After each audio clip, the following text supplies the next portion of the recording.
ಸ್ನೇಹಿತರೆ, ಲಾ ಪಾಯಿಂಟ್ಗೆ ಸ್ವಾಗತ. ನಾವು ಈ ಚೆಕ್ ಬೌನ್ಸ್ ಕೇಸ್ ಹೇಗೆ ಕಂಪ್ಲೇಂಟ್ ಕೊಡೋದು, ಹೇಗೆ ನಿಮಗೆ ಈ ಕಾನೂನು ಅಡಿಯಲ್ಲಿ ನ್ಯಾಯ ಸಿಗುತ್ತೆ ಅನ್ನೋದ್ರ ಬಗ್ಗೆ ನೋಡ್ತಾ ಇದ್ದೀವಿ.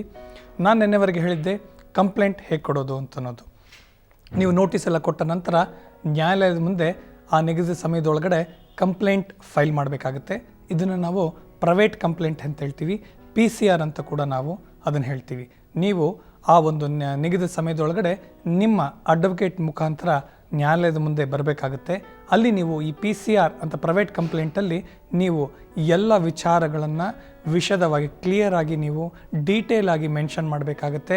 ಯಾವ ರೀತಿ ವ್ಯವಹಾರ ಆಯಿತು, ಯಾವ ಸಂದರ್ಭದಲ್ಲಿ ನಿಮಗೆ ಈ ಚೆಕ್ ನಿಮ್ಮ ಕೈ ತಲುಪಿದೆ, ಯಾವ ಬ್ಯಾಂಕಿಗೆ ನೀವು ಪ್ರೆಸೆಂಟ್ ಮಾಡಿದ್ದೀರಾ, ಅಲ್ಲಿ ಯಾವ ಕಾರಣದಿಂದ ನಿಮಗೆ ಅದು ವಾಪಸ್ ಆಗಿದೆ, ಆ ಥರ ಎಲ್ಲ ಒಂದು ಅಂಶಗಳನ್ನು ಒಳಗೊಂಡು ಎಲ್ಲ ದಾಖಲೆಗಳು ಅಂದರೆ ಚೆಕ್ಕಿನ ಜೆರಾಕ್ಸ್ ಕಾಪಿ ಇರ್ಬೋದು, ಆಮೇಲೆ ಪೋಸ್ಟಲ್ ಡ್ಯೂದು ಅವರಿಗೆ ಸರ್ವಾಗಿರೋ ನೋಟಿಸ್ ಸರ್ವಾಗಿರೋ ಒಂದು ಅಕ್ನಾಲ್ಮೆಂಟ್ ಜೆರಾಕ್ಸ್ ಇರ್ಬೋದು, ಎಲ್ಲ ದಾಖಲೆಗಳನ್ನು ನೀವು ಕೋರ್ಟ್ ಮುಂದೆ ಕೊಡಬೇಕಾಗತ್ತೆ.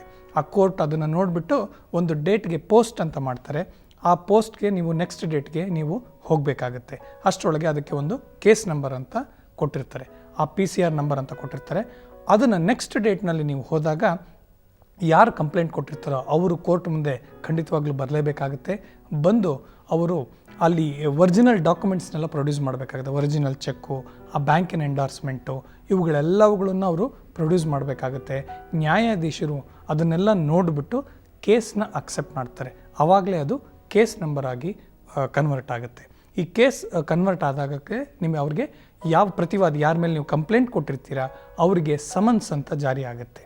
ಈ ಸಮನ್ಸ್ ಪಡೆದುಕೊಂಡು ಅಂಥ ವ್ಯಕ್ತಿ ಆ ನಿಗದಿತ ದಿನಾಂಕದಂದು ಖಂಡಿತವಾಗ್ಲೂ ಕೋರ್ಟ್ ಮುಂದೆ ಬರಲೇಬೇಕಾಗತ್ತೆ. ಬಂದು ಬೇಲ್ ತಗೋಬೇಕಾಗತ್ತೆ.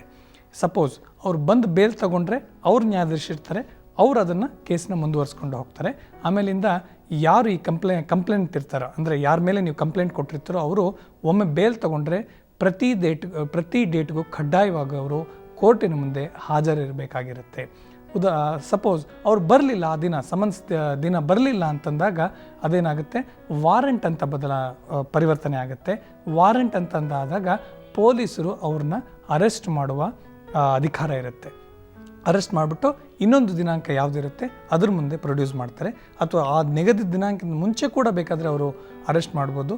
ಮಾಡಿಬಿಟ್ಟು ಅವ್ರಿಗೆ ಬೇಲ್ ತಗೊಳ್ಳುವಂಥ ಒಂದು ಸಾಧ್ಯತೆಗಳಿರುತ್ತೆ.